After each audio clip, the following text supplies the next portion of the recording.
कोई भी इंसान जब स्टॉक मार्केट के अंदर इन्वेस्ट करता है तो उसको शेयर की 3 वैल्यू सुननी मिलती है। एक होता है फेस वैल्यू, दूसरी होती है बुक वैल्यू और मार्केट वैल्यू।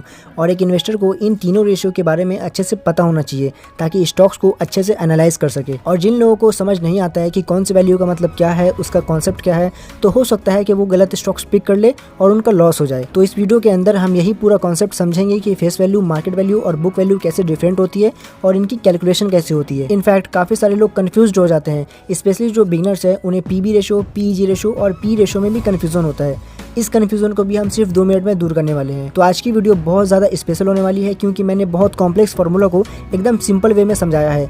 इससे ज़्यादा सिंप्लीफाइड आपको पूरा यूट्यूब पर नहीं मिलेगा। तो इस वीडियो को एंड तक देखते जाओ and you know exactly what's the power of book value, face value and market value. And बिल्कुल भी स्किप करके मत देखना वरना कोई भी कॉन्सेप्ट सही से समझ नहीं आएगा। अगर आप चाहो तो इस वीडियो को 1.5x की स्पीड पर चला सकते हो। सो स्टार्ट करते हैं आज की वीडियो बिना टाइम बर्बाद किए। सबसे पहले हम लोग एक कंफ्यूजन को दूर करते हैं। ये जो बुक वैल्यू, मार्केट वैल्यू और फेस वैल्यू है, ये पी रेशो, पीजी रेशो और पीबी रेशो से बिल्कुल अलग है। यानी ये 2 अलग अलग कॉन्सेप्ट है। बेसिकली ये जो पी रेशो, पीबी रेशो और पीजी रेशो है वो बस कंपनी की वैल्यूएशन को पता लगाने में काम आती है। आई मीन कंपनी का स्टॉक प्राइस ओवर वैल्यूड है या अंडर वैल्यूड है, ये पता लगाया जाता है। इसके ऊपर मैंने एक ऑलरेडी वीडियो बना दिया है एकदम डिटेल में, तो आप उसको भी एक बार देख लेना। आई बटन में और डिस्क्रिप्शन में उसका लिंक दे दूंगा। सो आपको ये तो पता लग गया कि ये दोनों कॉन्सेप्ट अलग है। तो अब हम सबसे पहले फेस वैल्यू को एक एग्जाम्पल से समझने की कोशिश करते हैं। तो जब भी कोई कंपनी स्टार्ट होती है तो उस कंपनी का शेयर इशू किया जाता है और जिस प्राइस पर इशू किया जाता है उसे ही कहा जाता है फेस वैल्यू। और इनिशियली शेयर कंपनी के फाउंडर और प्रोमोटर के पास होता है जो वो बाद में आईपीओ के जरिए पब्लिक को बेच सकता है फंड रेस करने के लिए। इसको थोड़ा और सिंपल करते हैं। मान लीजिए आप एक स्टार्टअप स्टार्ट करते हैं तो सबसे पहले आप उसके लिए प्राइवेट कंपनी रजिस्टर करेंगे। तो जब आप एक कंपनी रजिस्टर करते हैं तो उसके अंदर आपको कुछ प्रोमोटर अपॉइंट करना होता है और पैसा डालना होता है और उसी पैसा को हम लोग इक्विटी कैपिटल कहते हैं। अब जिन लोगों को नहीं पता ये इक्विटी कैपिटल क्या है तो मैं बता दूं। इक्विटी का मतलब होता है किसी कंपनी का शेयर्स। जो आप शेयर्स खरीदते हैं स्टॉक मार्केट में उसे अमीरों की लैंग्वेज में इक्विटी कहते हैं। तो जो इनिशियल प्रोमोटर पैसा डालते हैं कंपनी में, यानी जो ओनर पैसा लगाते हैं,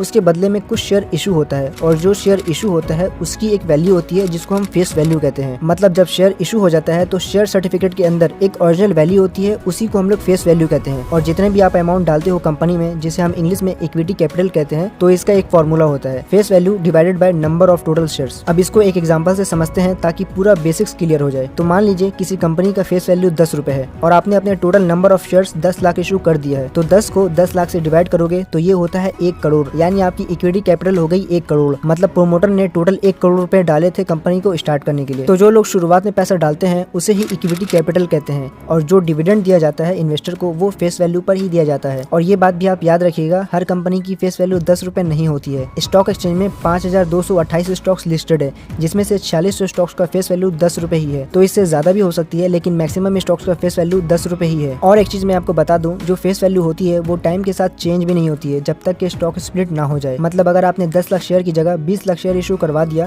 तो ये फेस वैल्यू 10 की जगह 5 हो जाएगी। यानी 1:1 के स्टॉक स्प्लिट पर फेस वैल्यू चेंज हो जाएगी। तो जब आप शेयर के अंदर इन्वेस्ट करते हो तो आपको फेस वैल्यू के बारे में ज्यादा जानने की जरूरत नहीं है। इन्वेस्टिंग के लिए बस आपको बुक वैल्यू और मार्केट वैल्यू के बारे में पता होना चाहिए। तो अब सवाल आता है ये बुक वैल्यू क्या होती है। Book value share holder equity की वैल्यू होती है बुक्स ऑफ अकाउंट के हिसाब से। Confusion right? इसको थोड़ा बेसिक आइडिया और फॉर्मूला से समझने की कोशिश करते हैं।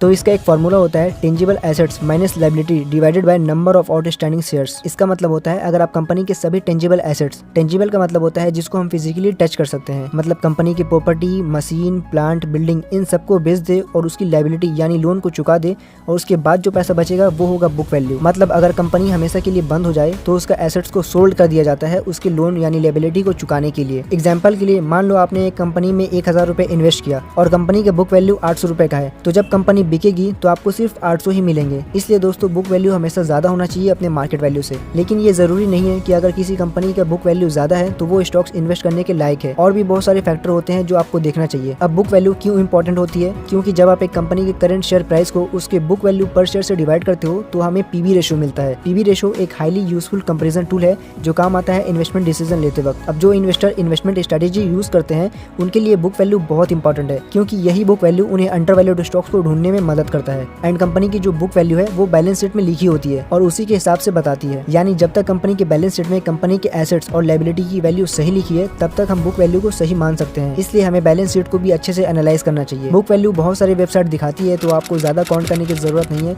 जनरली ये डिटेल आपको किसी भी वेबसाइट पर मिल जाएगी, जैसे टिकरटेप, IIFL या मनी कंट्रोल। बस ये याद रखिएगा, अगर कोई स्टॉक्स अपनी बुक वैल्यू से नीचे ट्रेड कर रहा है तो माना जाता है कि वो स्टॉक्स ओवर वैल्यूड है, और अगर कोई स्टॉक्स अपनी बुक वैल्यू से हाई ट्रेड कर रहा है तो वो स्टॉक्स अंडर वैल्यूड है। बेसिकली जो अच्छे स्टॉक्स होते हैं वो अपनी बुक वैल्यू से 10 टाइम से भी ज्यादा हाई ट्रेड करते हैं। अब इसका एक और फॉर्मूला होता है equity capital plus reserve divided by number of shares, और ये फॉर्मूला उन कंपनी पर अप्लाई करना जिस कंपनी पर ज्यादा एसेट्स होती है, जैसे कि real estate, bank, infrastructure company, क्योंकि इनके पास बहुत सारे लैंड्स, मशीन, कैश, गोल्ड होते हैं जिन्हें एसेट्स कहा जाता है। अब यहाँ तक तो समझ आया, पर ये मार्केट वैल्यू क्या होती है तो इसको भी हम इजी लैंग्वेज में समझते हैं। तो सिंपल सी बात है, जब भी आप किसी कंपनी का शेयर प्राइस देखते हैं तो जो भी प्राइस होता है स्टॉक्स का उसी को हम मार्केट वैल्यू कहते हैं। मार्केट वैल्यू मतलब किसी भी चीज की एक वैल्यू लगा रही है डिमांड और सप्लाई के हिसाब से, या फिर उसके क्या फ्यूचर प्रोस्पेक्ट होंगे उस हिसाब से, तो जो वैल्यू लगाई जा रही है उसी को मार्केट वैल्यू कहते हैं। फॉर एग्जाम्पल, इस कंपनी का प्राइस है 200 रुपए, तो ये मार्केट वैल्यू ऑफ शेयर्स हुआ। अब मार्केट वैल्यू दो तरह की होती है, market value of shares and market value of company. Let suppose आपको किसी कंपनी का पूरा मार्केट वैल्यू निकालना है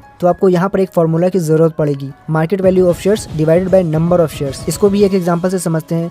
तो मान लो किसी स्टॉक्स का प्राइस 150 रुपए का है और उस कंपनी का टोटल आउटस्टैंडिंग शेयर्स 10 लाख है, तो इस कंपनी की वैल्यू कितनी हो गई? तो अगर आप 150 को 10 लाख से डिवाइड करेंगे तो आपकी कंपनी की मार्केट वैल्यू निकल कर आ जाएगी 15 करोड़, यानी पूरी कंपनी का वैल्यू है 15 करोड़। सो अगर आप किसी स्टॉक्स को खरीदने जाते हैं तो आप सबसे ज्यादा ध्यान रखिएगा कि उस कंपनी का पी रेशियो कम हो, जितना कम होगा वो उतना अंडर वैल्यूड माना जाएगा। और अगर आपको 500 का शेयर्स 50 में खरीदना है तो उसके लिए लेफ्ट वाली वीडियो पर क्लिक करो और जान लो।